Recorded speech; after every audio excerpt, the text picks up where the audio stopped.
In this tutorial, we're going to be covering the main menu. I want to make one thing clear on using this application. One of the things that you need to know is that if you go directly to the main menu screen from the main calendar, if you do something on the back end of the application and then return, you need to return and come back through at the individual appointment you started out on.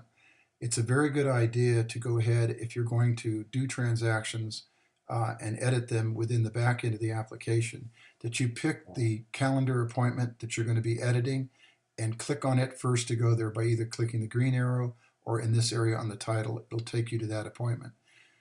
You can click on it now and you'll see that it'll bring up the screen. In this case, we're in the edit appointment screen. We did the new transaction screen on the last video, and now we're in the edit appointment. The difference between this screen is it does include the work log. The work log is if you click on this user thing, it'll create a new record. The current user that is working in the application, that is adding the information, will be added to here, and the date and the description of what they're doing and the time spent. Now remember, if you put an estimated time in here and then you add time over here, it will have a bar go across the top that will show you the completion time and what percentage of the time is completed. I also pointed out on the last video that there is a delete button in case you want to delete a transaction for whatever reason. You normally would keep all of your calendar transactions. It does not require a lot of memory on your hard drive as far as space is concerned or on the server to have these records left in the calendar. Plus they give you a great historical information as far as going backward to look at information either on a client or a type of transactions that were completed in that period of time. What we're going to do to show you another way to access the main screen or the main menu is we're going to use the booking listing. And what we're going to do by doing that, we could have used this information and this icon here to address an individual appointment or information or sales. But we're going to just show you that there is the usage here where you can use the booking listing. When you click on it, what it does is it goes in and shows all the records for all current clients. Now you only put one record per client into the booking system. The way the booking system works, if we go into it and look at the booking screen, is that each time there is a new person added, this record will carry all the history of that individual person. There is a listing on this side that scrolls, and it's in alphabetical order where you can click on the icon at the edge of the row to address that individual.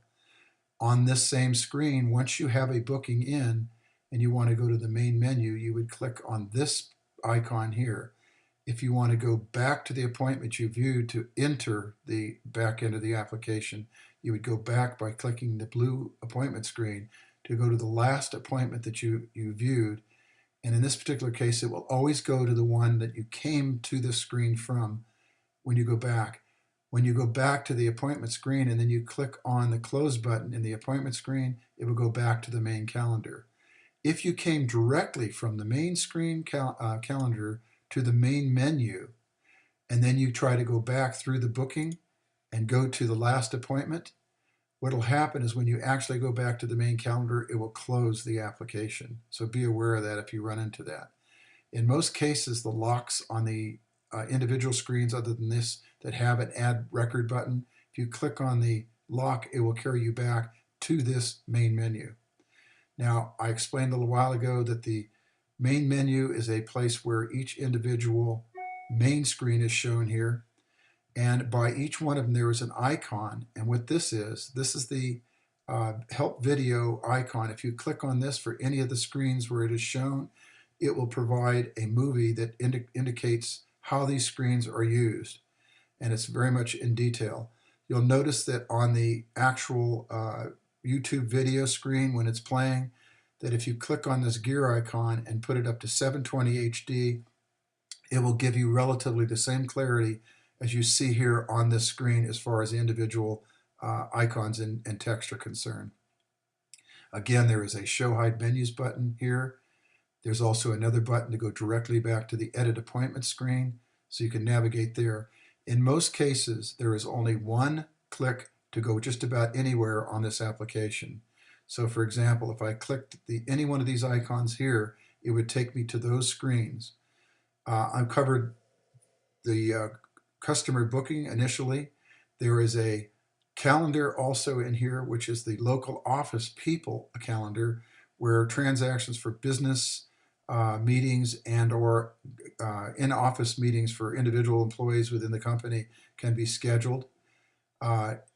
This is for the equipment sales screen, the equipment portal where you actually add the equipment itself, and you do the service and other information as far as setting up the service and service plans. There's a booking UDF screen that we'll cover later. There's billing, which is the actual billing input, and then invoices for the billing so you can print the invoices. There's also a payment portal and payment screens where you can see the individual transactions for payments. There's an expense screen where you track all your overhead expenses for your organization. And what this does is it helps you to balance out the income against your overhead expenses and keeps track of those. And then there's an employee schedule, which is important in that when you use service or you're tracking anything where man hours are concerned, this information is provided through the employee. And then also employee scheduling, if you have them doing certain things in the company, working certain dates, especially if there are individuals that are part-time or you're scheduling other people in and out of the office for different kinds of business things that are not related to the actual client. These are the support screens down here below that are supporting the main screens at the top, and they'll be covered individually by videos. If they do not have a video button next to them, that means they will be covered in the primary screen, and they'll be shown in detail in the primary video for video help. I hope this was helpful.